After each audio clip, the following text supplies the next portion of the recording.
한 분기가 1년을 삼켰습니다. 반도체는 폭발적으로 치솟고 있고 그 옆에서는 전혀 다른 방식으로 존재감을 키우는 종목이 있습니다. 지금 시장은 숫자만 봐도 분위기가 달라졌습니다. 57조 2천억 원. 이게 무슨 숫자냐면 삼성전자가 올해 1분기 석 달 동안 벌어들인 영업이익입니다. 4월 7일에 잠정 실적이 나왔는데 매출 133조 원에 영업이익 57조 2천억 원으로 사상 최대입니다. 그런데 이 숫자가 얼마나 엄청난지 바로 체감되지는 않을 수 있습니다.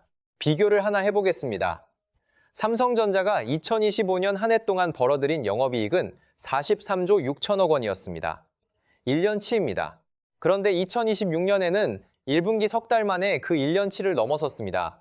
말 그대로 한 분기가 1년을 집어삼킨 셈입니다. 전년 같은 기간과 비교하면 영업이익은 755% 증가, 8.5배 수준입니다. 증권가에서는 올해 1분기 40조 원 정도를 기대했는데 실제 숫자는 컨센서스보다 36% 더 높았습니다. 완전한 어닝스 서프라이즈인 겁니다. 이유는 AI입니다. 전 세계 빅테크 기업들이 AI 데이터 센터에 막대한 자금을 쏟아붓고 있는데 거기에 들어가는 HBM이라는 고대 역폭 메모리를 삼성전자가 본격적으로 밀어넣기 시작한 겁니다. 여기에 D램과 낸드 가격까지 전년 대비 각각 90% 넘게 뛰었다고 하니 반도체 부문에서만 영업이익이 50조 원 넘게 나왔을 것이라는 추정도 나옵니다. 한국투자증권은 삼성전자의 2026년 연간 영업이익 컨센서스를 202조에서 302조로 한 번에 50% 올려버렸습니다. 그렇다면 SK하이닉스는 어떨까요? 지금 주가는 104만 원대입니다. 52주 최고가 109만 9천 원을 눈앞에 두고 있고 하나증권은 목표 주가를 기존 128만 원에서 160만 원으로 25% 상향했습니다. 1분기 영업이익 전망은 36조 9천억 원, 전년 대비 395% 증가입니다. 연간으로는 영업이익 231조 원을 바라보고 있고 노무라증권은 더 과감하게 365조까지 가능하다고 봤습니다. 쉽게 말해 지금 한국 증시에서 반도체 두 형님이 돈을 벌어오는 속도가 역대급이라는 뜻입니다. 외국인 자금도 이 두 종목으로 몰리고 있고 증권사들도 목표 주가를 올리느라 분주합니다. 그런데 이 판에서 한 발짝 물러서서 보면 조금 다른 풍경도 보입니다. 반도체가 너무 많이 오른 만큼 피로감이 쌓이는 쪽도 있다는 겁니다. 지금 들어가도 되나 싶은 고민이 시작된 투자자들이 있다는 거죠. 그렇다면 그 시선은 어디로 향하고 있을까요? 숫자 하나만 보겠습니다. 삼성전자의 PER, 그러니까 주가를 벌어들이는 이익으로 나눈 배수는 지금 대략 10배대 중반입니다. 주가가 많이 올랐으니 그만큼 높은 값을 받고 있는 겁니다. SK하이닉스는 더 높습니다. 그런데 현대차는 어떨까요? PER이 4배에서 5배 사이입니다. 같은 코스피 대장주인데 밸류에이션 차이가 이 정도입니다. 쉽게 말해 시장이 현대차의 이익에 대해 삼성전자의 3분의 1도 안 되는 값을 매기고 있다는 뜻입니다. 이게 과연 합리적인가는 따져볼 필요가 있습니다. 현대차가 2025년 한 해 동안 벌어들인 돈을 보면 매출 186조 3천억 원, 영업이익 11조 4,679억 원입니다. 순이익은 10조 3,648억 원입니다. 미국 관세 때문에 영업이익이 전년보다 19% 줄었는데도 그 상황에서 순이익이 10조를 넘겼습니다. 체력 자체는 살아있다는 의미입니다. 1분기 실적 전망은 어떨까요? 신한투자증권은 영업이익 2조 6, 800억 원, SK증권은 3조 1, 500억 원으로 봤습니다. 컨센서스는 약 2조 9, 700억 원인데 관세 비용이 약 1조 원 들어가고 리콜 관련 일회성 비용까지 추가 반영되면서 숫자가 눌린 겁니다. 그런데 신한투자증권 분석에 따르면 이건 일회성이지 체질이 나빠진 것은 아니라는 겁니다. 실제로 올해 연간 영업이익은 12조 6천억 원에서 12조 8,700억 원으로 전년 대비 오히려 9% 넘게 늘어날 것이라는 전망도 나옵니다. 차가 안 팔리느냐 하면 그것도 아닙니다. 올해 1분기에 하이브리드를 39,597대 팔았는데 이게 역대 1분기 최대 기록입니다. 고유가 시대에 하이브리드가 효자 역할을 하고 있는 겁니다. 미국에서도 ASP, 그러니까 평균 판매 가격이 대당 25, 30달러로 전년보다 4.7% 올랐습니다. 더 비싼 차를 더 많이 팔고 있다는 뜻입니다. 주가는 지금 47만 5천 원대입니다. 올해 1월 68만 7천 원까지 갔다가 중동 사태가 터지면서 계속 밀렸습니다. 고점 대비 약 31% 내려온 상태입니다. 반면 증권사 28곳의 평균 목표 주가는 63만 원이고 하나투자증권은 4월 7일 기준으로 66만 원까지 올렸습니다. 지금 주가보다 약 33%에서 39% 높은 수준의 목표가가 형성돼 있는 겁니다. 물론 문제는 저평가만으로 주가가 오르지는 않는다는 점입니다. 싼 데는 이유가 있다는 말도 있으니까요. 그래서 현대차는 한 가지를 더 봐야 합니다. 바로 배당입니다. 특히 4050 투자자들이 귀를 기울일 수밖에 없는 매분기 통장에 찍히는 그 숫자 말입니다. 주식 투자에서 가장 허무한 장면 가운데 하나는 주주 환원 강화를 말해놓고 실적이 나빠지면 배당을 슬그머니 줄이는 경우입니다.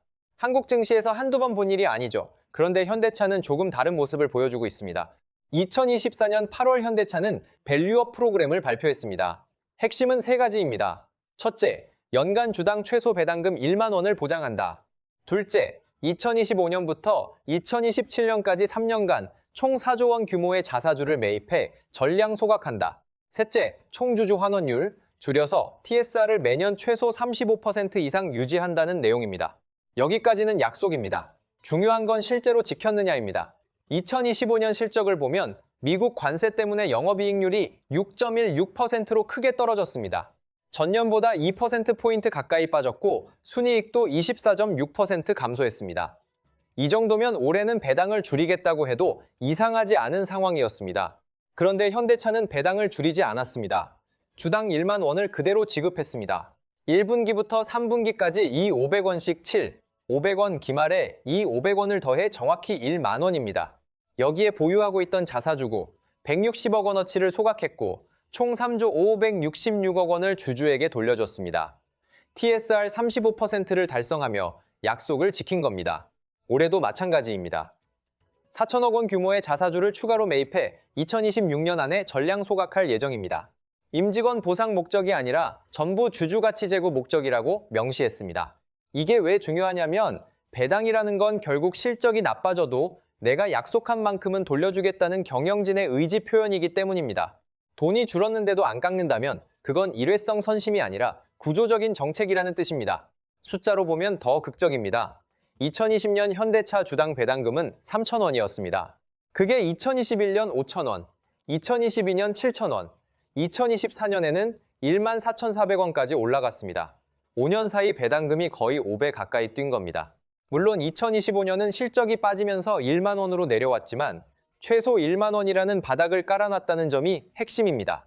그리고 올해부터 배당소득 분리과세가 시행됐습니다. 배당 성향 40% 이상인 상장사의 현금 배당에 대해 3년 한시로 분리과세가 적용되는 건데 4050 투자자들 입장에서는 세후 수익률이 달라지는 부분입니다. 정리하면 반도체는 성장의 대명사이고 현대차는 따박따박의 대명사입니다. 한 분기에 50조를 벌어오는 것도 대단하지만 실적이 빠져도 약속한 배당을 지키는 것 역시 무게가 결코 가볍지 않습니다. 그렇다면 이제 한 가지를 더 짚어봐야 합니다.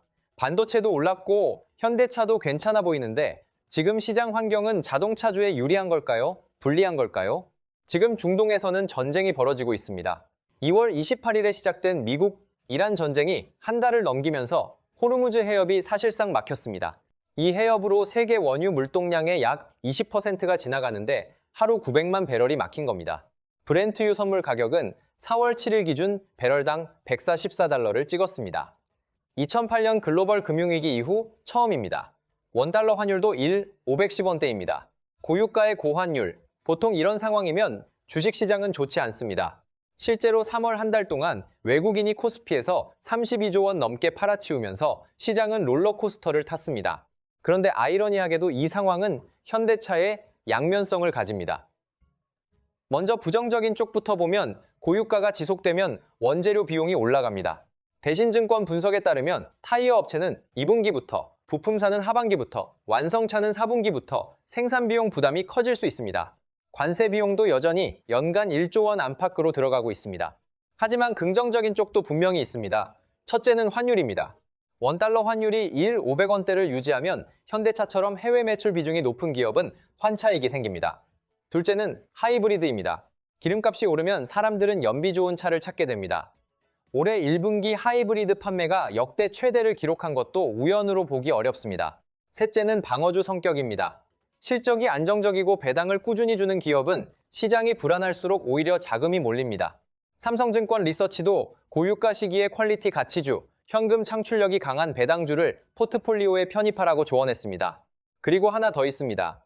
현대차가 지금 단순한 자동차 회사가 아니라는 점입니다. 올해 투자 계획은 총 17조 8천억 원입니다. R&D에 7조 4천억 원, 설비 투자에 9조 원, 전략 투자에 1조 4천억 원이 들어갑니다. 이 돈은 자율주행, AI, SDB라고 하는 소프트웨어 중심 차량, 그리고 보스턴 다이내믹스의 휴머노이드 로봇에 쓰입니다. 구글 웨이모의 자율주행용 아이오니고를 2028년까지 공급하는 계약도 체결했습니다. 대신증권은 4월 이후 피지컬 AI 관련 이벤트가 이어지면서 자동차 업종의 밸류 리레이팅이 본격화될 것으로 보고 있습니다. 3분기에는 미국에서 RMAC라는 데이터 팩토리가 문을 엽니다. 외국인도 다시 들어오기 시작했습니다. 4월 3일, 12거래일 만에 코스피에서 순매수로 전환했습니다. 삼성전자 실적 서프라이즈가 나온 직후 그동안 눌려있던 종목들에 대한 재평가가 시작된 겁니다. 정리하면 이렇습니다. 반도체 형님들은 이미 정점을 향해 달리고 있습니다. 삼성전자는 한 분기 만에 작년 1년치 이익을 넘어섰고 SK하이닉스는 목표주가 160만 원을 바라보고 있습니다. 이 흐름 자체는 분명 대단합니다. 그런데 그 옆에서 실적이 빠져도 배당을 지키고 PER4, 5배로 코스피 대장주 가운데 가장 싸게 거래되면서 로봇과 자율주행이라는 다음 카드까지 준비하고 있는 기업이 있습니다. 바로 현대차입니다. 앞으로 이 판이 얼마나 커질 수 있느냐를 보면 증권사 28곳의 평균 목표 주가는 63만 원이고 가장 높은 곳은 90만 원까지 보고 있습니다. 지금 47만 원대에서 33%에서 최대 89%의 갭이 열려 있는 셈입니다. 물론 중동전쟁이 얼마나 길어질지, 관세가 어떻게 바뀔지 같은 변수는 여전히 남아 있습니다. 다만 구조적으로 배당을 지키고 미래 기술에 투자하면서 밸류에이션은 바닥에 있는 기업이라는 조합은 흔치 않습니다. 그래서 지금 현대차의 위치는 단순한 저평가 종목이 아니라 시장의 시선이 다음으로 옮겨갈 수 있는 후보라는 점에서 더 주목할 만합니다.